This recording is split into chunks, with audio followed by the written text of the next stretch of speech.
কেউ দোষ খুঁজে ভালোবেসে, শুধরে নেওয়ার জন্য, শুধরে দেবার জন্য, সম্পর্কটাকে ভালো রাখার জন্য। কেউ দোষ খুঁজে সম্পর্কটাকে নষ্ট করার জন্য, সম্পর্ক থেকে ছেড়ে যাওয়ার জন্য। চিন্তাধারা কিন্তু সম্পূর্ণ আপনার। আপনি কিভাবে চিন্তা করছেন, আপনি সেভাবেই তাকে এক্সপ্লেমেন্ট করছেন বা আপনি এক্সপ্লেমেন্ট করছেন। আমরা প্রতিটা মানুষই কিন্তু দোষে গুণে। কেউ বলে যে তোমার খাচিলতের জন্যই এটা হয়েছে বা তোমার খাচিলতের জন্যই এমনটা হয়েছে। আসলে কিন্তু এটা শুধুমাত্র নেহাতিতার অজুহাত ছাড়া আর কিছুই না।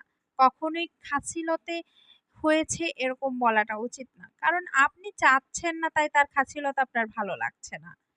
হ্যাঁ, এটা। কথা হচ্ছে এটা শুধুমাত্র একটা অজুহাত। কারণ কি জানেন? মানুষ দোষে গুণে মেলানো। আর মানুষ জীবন মানেই মানিয়ে নেওয়া।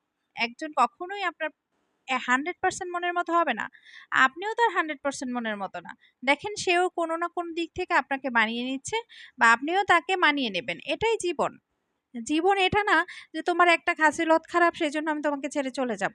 আপনি কি গ্যারান্টি দিয়ে বলতে পারবেন যে আপনার লাইফে এরকম খাসিলতের মানুষ আর আসবে না?